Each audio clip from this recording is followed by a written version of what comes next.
Students, कैसे हैं आप सब। आज हम हमारे पोइट्री के लेसन 15 मेघ आए के बारे में पढ़ेंगे, जिसमें कवि सर्वेश्वर दयाल सक्सेना जी हैं। हाँ जी, ये हमारी पोइट्री का पहला स्टैंजा देखिए।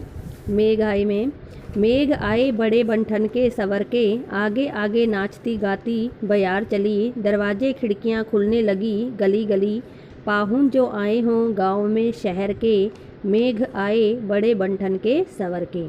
मेघ का मतलब होता है बादल, बंठन के का मतलब होता है सजना धजना, बयार ठंडी और सुगंधित हवा, पाहुन का मतलब होता है मेहमान। हाँ जी, इसकी व्याख्या देखिए। कवि ने बादलों के आने का वर्णन करते हुए कहा है कि आज बादल बहुत ही बन सवर कर आए हैं। बादलों के स्वागत में मानो बादलों के आगे नाचती गाती बयार चली का मतलब है ठंडी ठंडी और सुगंधित हवा चल रही है। दरवाजे खिड़कियां खुलने लगी गली गली। जिस प्रकार पाहुन का मतलब है मेहमान, जिस प्रकार शहरी मेहमान को देखने के लिए गांव के लोग खिड़कियां और दरवाजे खोल देते हैं, ठीक उसी प्रकार आकाश में बादल छाने से लोग बादलों को देखने के लिए घरों के दरवाजे और खिड़कियां खोल देते हैं। कहने का मतलब यह है कि बादल छाने से सारा वातावरण प्रसन्नता में बन जाता है। सेकंड स्टैंजा देखिए। पेड़ झुक झांकने लगे गर्दन उचकाए, आंधी चली धूल भागी गागरा उठाए, बांकी चितवन उठा नदी ठिठकी घूंघट सरके, मेघ आए बड़े बंठन के सवर के।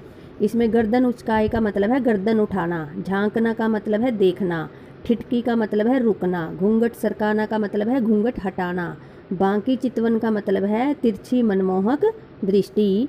देखिए इसमें कवि क्या कहता है कि जब आकाश में बादल छा गए तो ऐसे लगता है कि गांव के लोगों की भांति पेड़ झुक झांकने लगे गर्दन उचकाए, कि पेड़ भी गर्दन उठाकर और कुछ झुक झुकाकर बादलों को देखने लगे हैं। जिस प्रकार आंधी चली धूल भागी गागरा उठाए, जिस प्रकार मेहमान के आने की सूचना देने के लिए कोई किशोरी घाघरा संभालती हुई भागती है, उसी प्रकार धूल भरी आंधी भी बादलों के आने की सूचना देती है। बांकी चितवन उठा नदी ठिठकी घूंघट सरके। नदी भी अपने प्रवाह को रोककर मेघों को देखने के लिए कुछ देर रुकी हुई सी लगी। उसने अपने मुख से मानो घूंघट सरका दिया हो, वह सजे हुए बादलों को देखने लगी हो, जैसे युवतियां मेहमान को ठिठक कर देखने लगती हैं।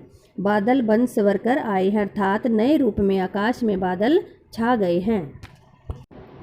बूढ़े पीपल ने आगे बढ़कर जुहार की, बरस बाद सुधी लिन्ही, बोली अकुलाई लता ओट हो की वार की, हरसाया ताल लाया पानी परात भर के, मेघ आए बड़े बंठन के सवर के।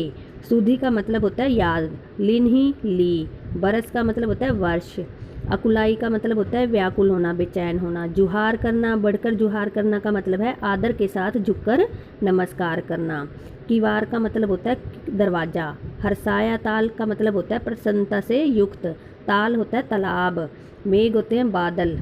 इसका अर्थ देखिए। कवि कहता है कि मेहमान रूपी जो बादल हैं सज धज कर आ गए हैं। बूढ़े पीपल ने आगे बढ़कर जुहार की। जिस प्रकार गांव के बड़े बूढ़े झुककर मेहमान का स्वागत करते हैं, उसी प्रकार पीपल के पेड़ ने बादलों का स्वागत किया। बरस बाद सुधी लीन्ही।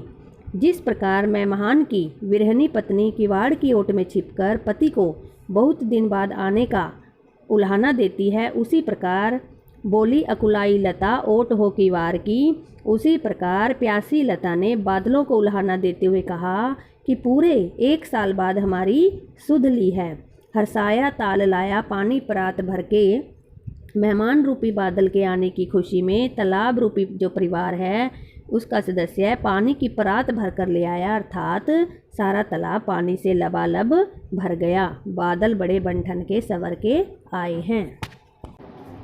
क्षितिज अटारी गहराई दामिनी दमकी, क्षमा करो गांठ खुल गई अब भ्रम की, बांध टूटा झरझर मिलन के अश्रु ढरके, मेघ आए बड़े बंठन के सवर के।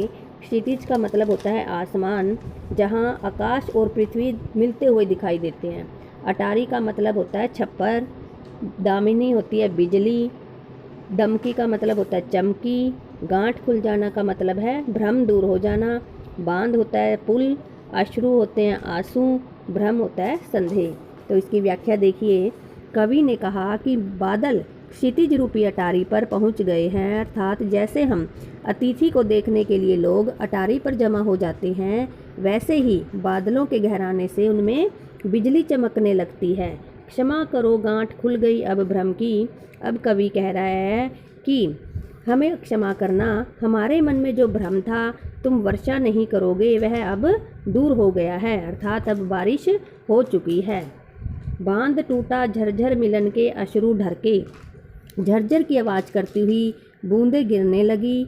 पति पत्नी के संदर्भ में बहुत दिनों बाद जब पति पत्नी घर की छत पर मिलते हैं, गले मिलते हैं, शिकवा शिकायतें करते हैं और आपसी भ्रम दूर हो जाने पर पत्नी पति से गले मिलकर रोने लगती है, उसकी आंखों से झरझर आंसू बहने लगते हैं। इसमें कवि ने बादल के बरसने का बहुत ही सुंदर वर्णन किया है।